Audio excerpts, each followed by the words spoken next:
Right, you've had about a week to recover from the jet lag of touching back down on Earth, and we're going right back up through the universe.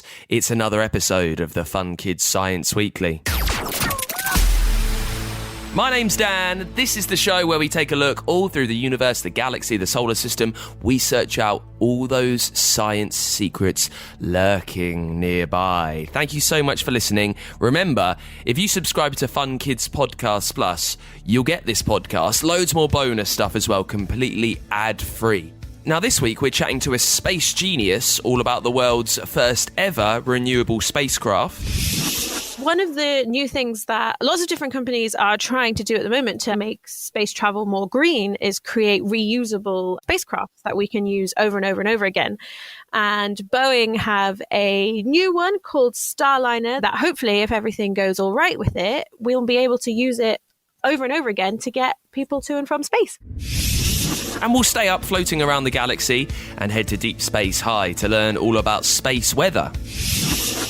Well, that's space weather. Disturbances in space near a planet that are caused by solar winds. And I've got your questions to answer. This week they are on sneezing with the sun and why onions make you cry. It's all coming up in a brand new Fun Kids Science Weekly. Let's kick things off with your science in the news. A pair of golden-tabbed robber flies are award winners. They've been crowned overall champion of the Royal Entomological Society's Insect Week Photo Prize. It shows one standing beside the other. The picture is called It Takes Two, taken by Pete Burford. Loads of brilliant photos are all entered, which you can look up by searching for the Royal Entomological Society online. Some that didn't quite win were a brilliant blue-tailed damselfly, also a hummingbird hawk moth drinking, and a cricket wading over grass. It's amazing how the technology and cameras we have now show these tiny creatures in mid-flight, mid-wander. We're there just capturing a second of their life that goes by so quickly. What a brilliant idea. Also, this is quite bad news. Some of the strongest sea temperature rises have been shown around the UK and Ireland. Data from the European Space Agency has shown that water temperatures have risen by as much as 4 degrees. The Met Office say the reason is partly human-caused climate change. We've been chatting a lot about this on the show over the past couple of years. And natural changes have caused it too. And this is very bad because scientists say hot oceans can kill fish and other sea life on a huge scale. We see here the impacts of choices that we make, how it affects other animals, which may then filter down to what you can end up eating on your plate. And finally, the fossil of a newly discovered dinosaur has been found on the Isle of Wight. Now, the Isle of Wight is a little island off the south coast of England. It's around what's called the Jurassic Coast. They found loads of dinosaurs around that area, and this one is an ankylosaur.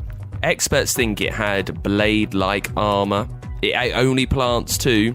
They've called this creature Vectipelta barretti. They think it lived between 66 and 145 million years ago. That's what, almost 100 million years worth of time that this dinosaur could have been around.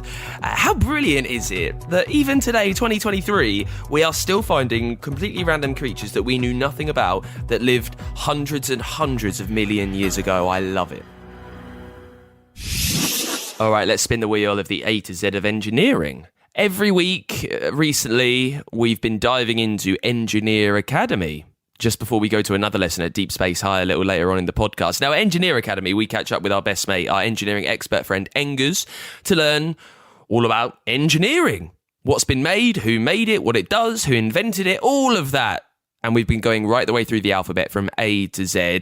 We don't want to do just the next letter every week, though. That would make things a bit boring and predictable. So with Engers, we've been getting a new random letter every week by spinning the big wheel. Hello and welcome to another Engineering Academy, where we're exploring an A to Z of everything engineering. Let's spin the wheel and see where we're engineering today. Over to Engers to spin the wheel. It's S, and S is for software engineering. Thanks, Engers. It's almost impossible to imagine a world without computers. Not just the ones we use for schoolwork and to play games, but those behind the technology used in almost every field, from space rockets to supermarkets. And it's all thanks to software engineering. So what's so soft about it? Well, software is the name given to a field of engineering that designs and writes programs for computers and other electronic devices to make them carry out a specific set of instructions. There are around 3,000 companies in the UK producing software, employing a massive 400,000 people. So what do all those people do? And just how is software developed? Here's Engers to help crack the code. Before any software engineer does anything, they need to have a clear idea of what they want the program to do. Is it to solve a problem, like making sure an online shop doesn't show products that have sold out? Or to improve a process, perhaps speeding up the way robots are used on a car production line? Or is it just to take a cool story idea and make it into a video game? Once they know what the software needs to do, the next step is for the engineers to create a list of all the existing process elements so they can come up with a plan about how each talks to the other. That might be how an online shop talks to its storeroom, or for a video game, it's important it knows how the consoles behave, how it'll talk to the system's memory to save progress, and the type of graphics card to get the best visual experience. After the design phase, each part of the software is coded. That just means instructions are written in a computer language, telling the computer exactly what to do at each step and in what order. This stage is sometimes called implementation. Next up is the critical part of the process, testing. This is vital to see if the program meets all the requirements. If there are bugs or mistakes in the code, or the components don't work together as they should, it'll be back to the coding to make changes and fix errors. Coding is at the heart of the process, and in order to code, you need to know the right language to use. There are lots of different computer languages. Some of the most common are Python, SQL, Java, HTML, and JavaScript. Scratch is a program you might have used to code at school. It's based on JavaScript, which is the most widely used language in the world, because it's easy to learn and can be put to work in almost any industry. With so many languages, you might be wondering how exactly computers understand them all. Let's crack the code. A software programmer might have written a program in JavaScript to make a character walk forward. It might say character.walk forward, brackets, 10 steps, close brackets. But computers themselves don't understand languages like JavaScript.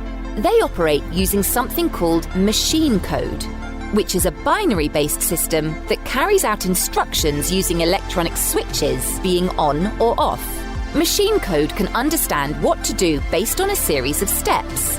For example, to describe a character walking, it might be lift character's left foot up, lean forward, place left foot down, lift right foot up, lean forward, place right foot down. As you can imagine, it would take a very long time to put together all the instructions for something complicated. So it's over to a compiler, a tool which takes the JavaScript and turns it into the binary-based machine code, which your computer can understand. It's like using Google Translate to communicate with someone who speaks a different language. Some software designers use a wide range of languages. Others might have a particular preference. There are different compilers for different languages, and so it often doesn't matter what language was used, because at the end of the day, it will be converted into machine code, and the process is completed. Thanks, Engers. Now, whilst anyone can learn simple coding, to have a career in software engineering, you need to have a very good understanding of some computer languages. And so normally you would need to go to university to study for a degree. I'm Joe, and I'm a software engineer. We create software like the software you use on your laptops, phones, all that daily. The software we work on in CACI UK ranges from software made for retail, automotive, and then that kind of goes into government, public sector stuff. It all ranges. Software is everywhere. So, when you go across the streets, everything on your phone, it's always going to be important in modern life. Software has been a part of some of the most important moments in history. The moon landing, breaking wartime encrypted messages, and winning the war, and the internet as we know it. It isn't necessarily working out, a solution to a puzzle. It's just trying different solutions until something eventually works. It's it can really vary. And some engineers will hate puzzles, hate games. Everyone's unique, and it's a mixed bag, really. There is some crossover, and people will enjoy different things. I'm personally terrible at Rubik's Cubes, but I find most other puzzles really interesting. Computer games as well, a lot of people enjoy them. They're a great example of problem solving. Even if it isn't a puzzle-specific game, those types of any really type of game, or to require you to think outside of a box, work something out. So a lot of people will experience that, firsthand. At school, I wasn't really sure what I wanted to do. After finishing high school, I kind of looked at jobs online, saw one for a software engineer, and just kind of applied and fell into it, really. And also a college course at the same time in computing. It ended up being kind of like a hybrid apprenticeship. And even after finishing college, I was either going to do an apprenticeship or go to university.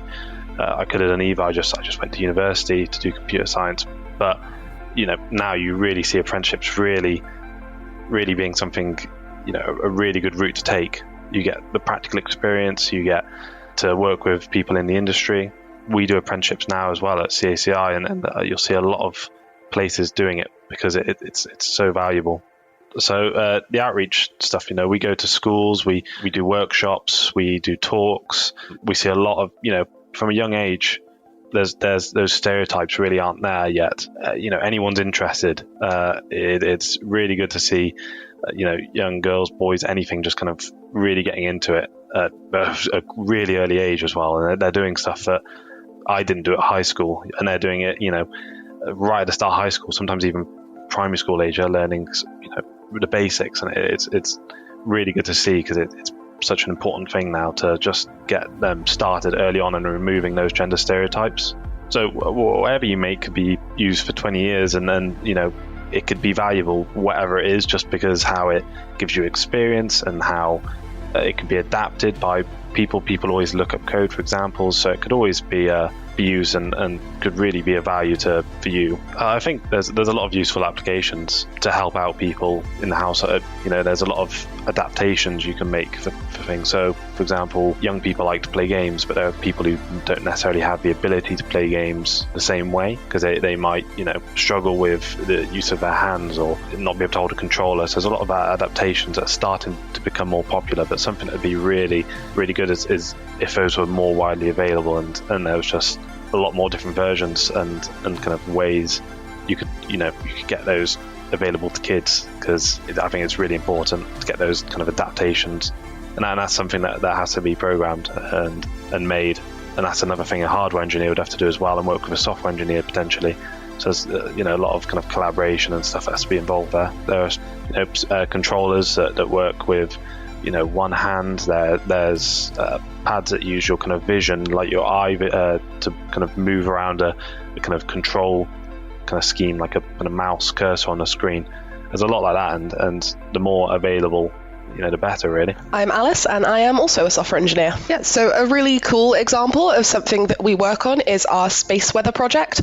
So we work on this for the Met Office, which, if you don't know, it's the UK's National Weather Service. It's the people who tell you if it's going to rain or snow. So instead of working with weather which is on the Earth, rain, snow, wind, and everything like that, we work with space weather, which is anything in between the sun and the Earth. So this can be two main things. There's solar flares, which is when the sun pushes out a massive amount of light really, really quickly, and then that will reach Earth within about 8 minutes, which is how long it takes for light to get to Earth at the speed of light. And there's also other things called coronal mass ejections, or CMEs. So these are massive ejections of plasma, because the sun is just a giant ball of a lot of kind of hot gases and energy, and sometimes it needs to release all of that. So these coronal mass ejections will be pushed forwards towards Earth. They can come with a lot of different effects. So when they hit the Earth, lots and lots of different things can happen. The main nicest one is it will cause the northern and southern lights, the aurora borealis, which are all the lights in the sky you might see in Iceland. But other things can happen as well, because when they push out a lot of plasma, a lot of particles of energy get pushed out as well, and that can interfere with electrical signals. So this is really, really important because it can knock out satellites and broadcasting systems. So this is really, really important stuff. And what we do at CACI is build a kind of website that forecasters at the Met Office can look at. So there's a bunch of models which data can get run through, and those will spit out kind of images and videos that forecasters can look at to monitor the situation and forecast any space weather events before they happen. I think kind of the first time that I figured out that software was that important was I was in school and learning about winning the Second World War, and there was a man called Alan Turing who basically created kind of the first, not quite the first computer because that might have been a bit earlier, but he managed to decrypt signals from the Germans, which helped us win the war. And I didn't know at the time, but that was all to do with software.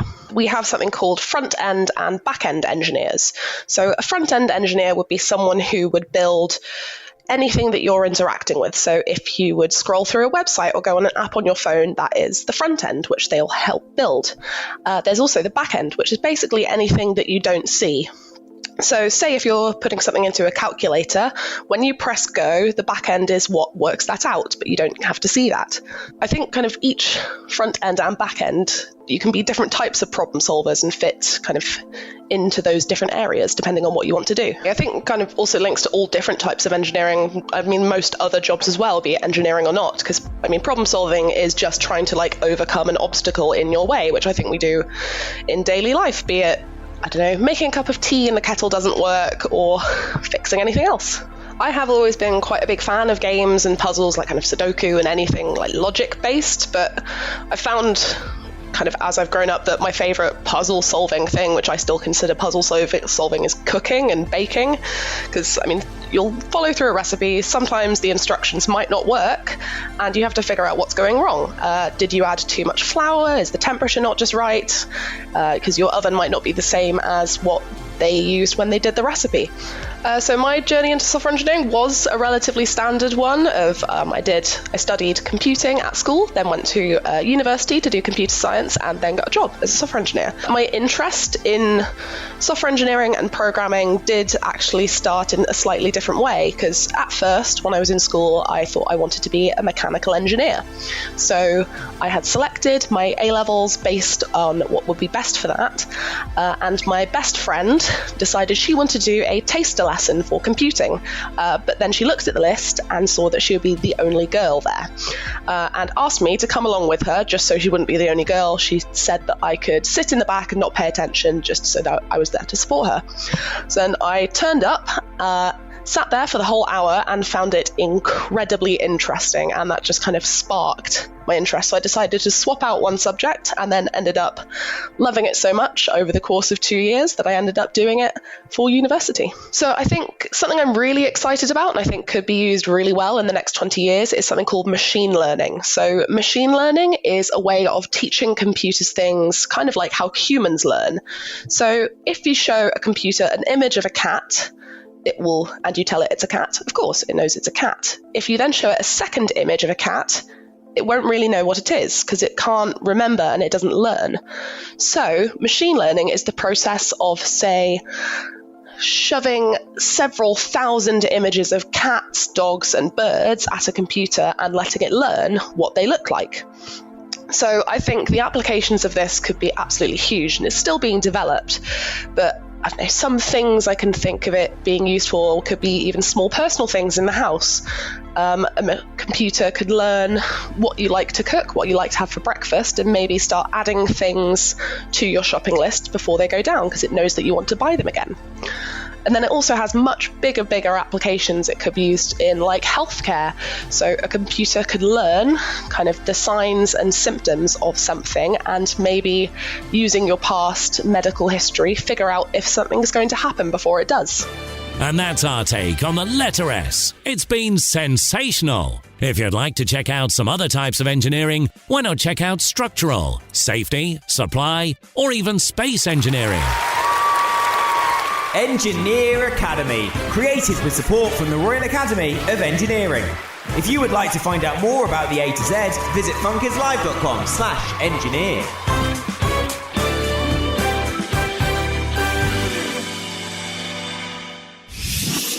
Let's get your science questions on then. I love this part of the show. If you have ever heard anything that has made you think, what? Maybe you're in school and the teacher said something and you thought, is that possibly true? Maybe you're in the playground and one of your mates said something and you thought, oh, there's no way that can be true. Well, come to me. I am the expert that will do all the digging, all the science investigation to find out the answer for you. The best way that you can do that is by leaving a voice note using the big record button at funkidslive.com or over on the free Fun Kids app. Loads of people got involved this week, so let's see who's first. Hi, my name is Casper and I'm 6 years old. Why do I always sneeze when I look at the sun? You do sneeze when you look at the sun, don't you? When you look at any light. I need to say right now, don't look at the sun. If you need to sneeze, just wait for it. Do not look at the sun. Experts have done quite a lot of research on this, though. Why bright lights make you sneeze. Thing is, even with all that research, no one knows exactly. They think it might be to do with your parasympathetic nervous system, 3 big words, and they are parts of your body that are connected to make you respond to stress. It helps you relax or get going. It helps you with your fight or flight responses, with the adrenaline, figuring out what to do when you might be in danger. Experts think that maybe one part of this nervous system talks to the other. So when you look at light, your pupils get smaller, you squint, and that sends a message to your brain that tells you to sneeze. When your eyes narrow, maybe it makes a little bit of fluid drip into your nose, which makes you want to clear it out, so you sneeze. So that's the idea. They don't properly know, but they think it's all to do with that. It's not always intentional. We don't really know what benefit it gives us, but when you squint, water goes into your nose, a little bit of fluid, and that's what makes you sneeze. Casper, thank you so much for the question. Let's get on another one. This is from Penelope. My name is Penelope, and I want to know why onions make you cry. Bye. One of the oldest science questions knocking around. Why do onions make you cry? It's because they're very good at absorbing sulfur, which is an element. Now, you find sulfur all over the place. It makes that burning smell, like a volcano sometimes. When you cut into an onion, you release the sulfur that has been absorbed by everything in it. And that chemical, it floats through the air and it slightly burns your eyes. So to stop your eyes being hurt by this, they start to water to try and wash away that sulfuric irritant, to try and get rid of it. That's why if you are cutting an onion, it might be best to wear glasses to stop that sulfur getting near your eyes. Penelope, thank you so much for the question. If you have anything that you want answered next week on the show, best thing to do, get out your phone, open up the free Fun Kids app, click record on there, send me a voice note, and I will do all the digging for you next week.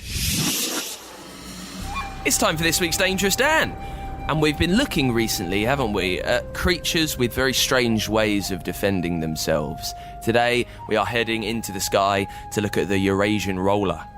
It's a stocky bird. The adults are a glorious pale blue colour with black and gold patches of feathers. They look majestic and also kind of mean. Remember last week we spoke about the potato beetle, didn't we, that covers itself in poo? Well, this creature, the Eurasian roller, does something like that, a little bit different from a different end of your body. It does it with sick.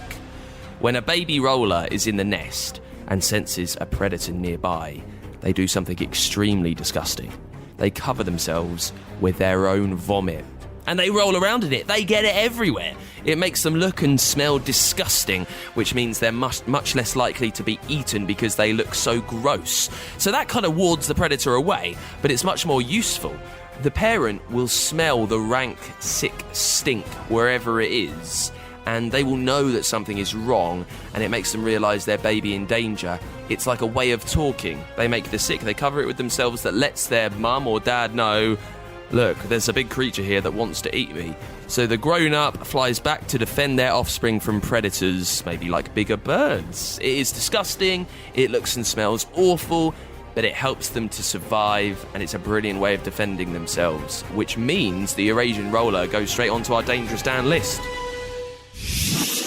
We've been up to space a few times on this week's podcast, and just when we've got back to Earth, it's time to head up there again. We are going to the smartest school in the solar system, Deep Space High.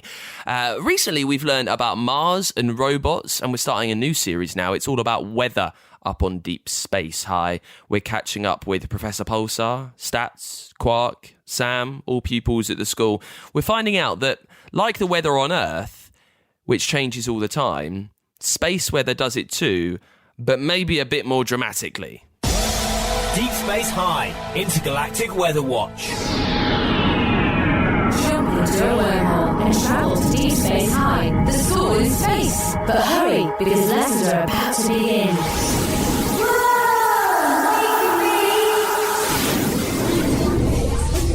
Alright, shush you lot. Class has started.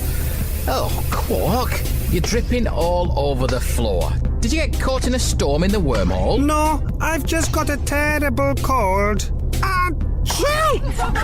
Well, mop it up and take your seat. Talking about storms, this term we're going to be looking at space weather. I didn't even think there was weather in space. I mean, you don't see astronauts with wellies on. Well, if you lot quieten down a bit, maybe you'll learn a thing or two. Let's start at the beginning. We usually talk about weather as something we experience on the surface of a planet. Let's take Earth as our example. Yes, home sweet home. That's not fair. Sam will know it already. There's only one know-it-all around here. So, weather. On a planet like Earth is a way to describe the state of the atmosphere around you at a particular time. Maybe it's warm or cool, wet or dry, cloudy or sunny. And sometimes it could be all those things in one day. That's right, Sam. Weather changes constantly. Now, does anyone know what causes things to change? Galactic dragons breathing fire could certainly make things warm up. There's no such thing as galactic fire-breathing dragons. Well, not as far as we know. Certainly not on Earth. Yeah, I think I'd have seen them. Nah, it's just the sun that gives us heat. And it's the heating up and cooling down that creates weather patterns. Is that right? That's right, Sam. It's all down to the sun, or more accurately, the relationship between a planet and its sun. The sun can affect conditions on Earth in other ways too. You might draw it on a piece of paper like a plain old yellow circle, but reality is much more dramatic. Let's get closer. Sunglasses on and buckle up, everyone. Suns are massive balls of plasma, and plasma is a super hot type of gas. Every second, trillions of atoms collide together and release their energy. Heat from the sun is this solar energy coming in pulses through space. And just like a sizzling pan of fat or a bubbling stew, there can be spits and spurts in the mix, or even solar storms. As you've just seen, these storms can cause larger than normal pulses of radiation to be thrown into the solar system, and that can impact on planets. It's like there's storms going on in space that we don't even notice. Weird. Well, that's space weather. Disturbances in space near a planet that are caused by solar winds. Massive waves of radiation from changes in the sun, like the one we're riding on right now. How come we don't notice them on Earth?